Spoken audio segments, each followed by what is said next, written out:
زما عزتمندو نن درته یو خاص مونځ ښیم او دا صرف او صرف 2 رکعاته نفل کول دي او ورپسې یو مبارکه وظیفه ده. د لوی اختر نه مخکې تاسو دا عمل او دا وظیفه وکئ، ځکه چې زما عزتمندو دا میاشت د ذوالقعدې میاشت ده، ډیره مبارکه او د فوایدو او د کمالاتو نه ډکه میاشت ده. دې میاشتې ته د حج میاشت هم ویل کیږي. زما عزتمندو دا میاشت په اشهر الحرم کې هم شامله ده او دا د اسلامی کال 11 نمبر میاشت ده.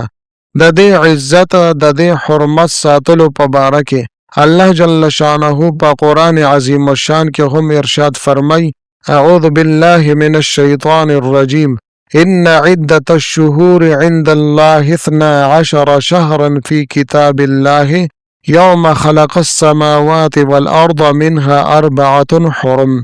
زما عزتمندو د دې ذکر په قرآن عظیم الشان کې راغلی دی چې 4 میاشتې د عزت والا میاشتې دي، چې هغه په هغې کې یو میاشت ذوالقعده، بله میاشت ذوالحجه چې دې پسې راځي د لوی اختر میاشت یعنی د حج والا میاشت، او ورپسې بیا محرم میاشت چې د اسلامی کال اولنۍ میاشت او ورپسې د رجب المرجب میاشت.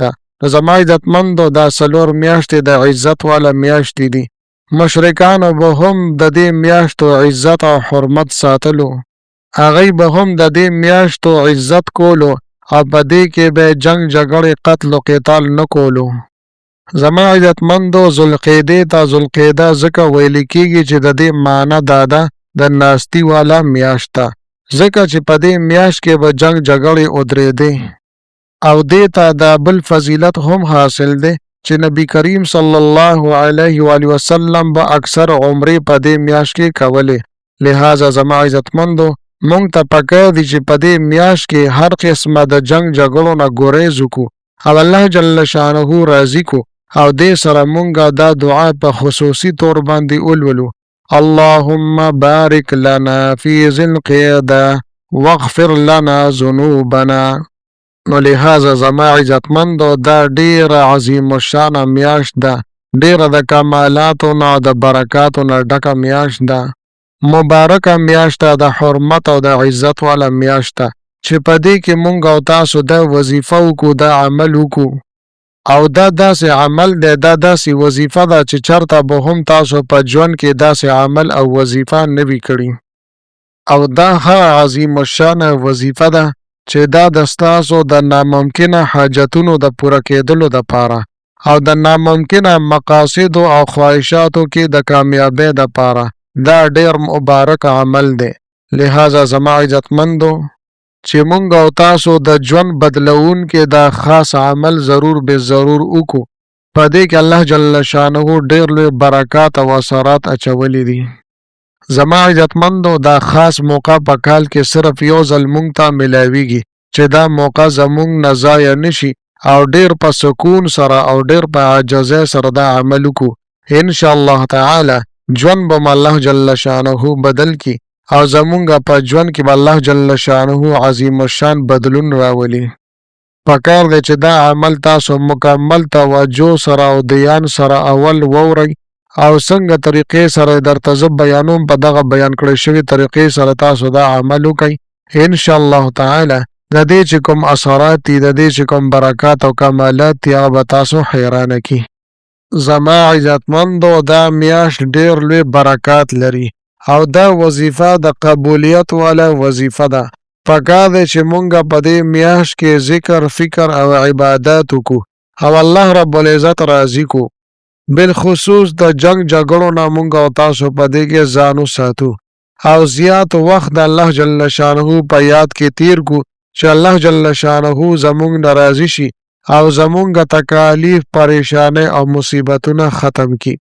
به هر حال زما عزتمندو یو طرف ته مبارکه میاشت او بل طرف ته خاص 2 رکعاته نفل او مونځ او وظیفه. انشاءالله تعالی ډیر لوی برکات به تاسو حاصل کړئ. د ستاسو په ژوند کې څه قسمه بندشونه وي، رکاوټونه وي، دا به الله جل شانه ختم کی. د ستاسو حاجات وي، ناممکنه حاجات او مقاصد وي، په دې ټولو حاجاتو کې او مقاصدو کې به الله جل شانه تاسو ته کامیابی عطا فرماکي.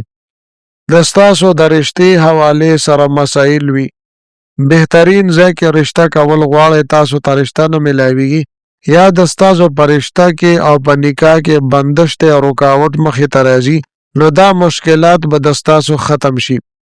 به هر حال دا 2 رکعاته نفل تاسو وکئ په هغه طریقه چې کومه طریقه زه تاسو ته په دې ویډیو کې بیانوم. انشاءالله تعالی د دې کرشماتو او برکاتو ته به تاسو حیرانه پاتې شئ. زما عزتمندو دې کې 2 رکعاته نفل کول دي، دا به تاسو په داسې ټایم کې کوئ چې مکروه ټایم په هغې کې نه وي. لکه زما عزتمندو د مازدیګر نه واخلې ماښامه پورې دا مکروه ټایم دی، په دغه ټایم کې تاسو دا وظیفه او دا عمل او دا نفل نشئ کولی. د غرمې په ټایم کې هم نشئ کولی. دغه رنګې کله چې د سحر اذانونه وشي نو نور ختو پورې تاسو دا عمل نشئ کولی. د دې نه علاوه چې څه ټایم تاسو کول غواړئ نو کولی شئ. به هر حال زما عزتمندو اوس راځم وظیفې طرف ته. مکمل ترتیب او طریقې کار زه تاسو ته بیانوم. که چېرې زما چینل مو لا تر اوسه پورې سبسکرایب کړي نه وي نو برای مهرباني دا چینل سبسکرایب کړئ. سبسکرایب سره خوا کې د ټالی والا نشان دی، دا تاسو کلیک کړئ او سلیکټ آل یې کړئ، د دې دپاره چې د هر راتلونکي ویډیو نوټیفیکیشن تاسو ته میلاویږي. زما عزتمندو زما د حوصله افزۍ دپاره ویډیو ضرور لایک کړئ او لاندې کامنټ کې تاسو ماشاءالله، سبحان الله، جزاک الله یا د دې په شانتې نور ښکلي الفاظ منشن کوئ ولیکئ، دې دپاره چې ما له حوصله افزۍ میلاویږي او نور ډېر ښکلي وظایف زه تاسو ته په دې چینل کې راوړم. زما عزتمندو راځم وظیفې طرف ته. د وظیفې ترتیب او طریقې کار دا دی چې د ټولو نه مخکې اول به تاسو د 2 رکعاتو نفلو نیت به تاسو وتړئ. کله چې تاسو ولضالین آمین ولسته نو بیا به سورة الکافرون اعوذ بالله من الشیطان الرجیم قل یا ایها الکافرون دا صورت مبارکه به تاسو 11 ځله یعنی 11 مرتبه لومبني رکعت کې ولولئ، بیا به تاسو لومبني رکعت مکمل کړئ. دغه رنګې بیا به تاسو 2م رکعت ته ودرېږئ. کله چې ولضالین آمین تاسو ولسته نو بیا به قل هو الله احد صورت مبارکه دا به 11 مرتبه 11 پیرې ولولئ.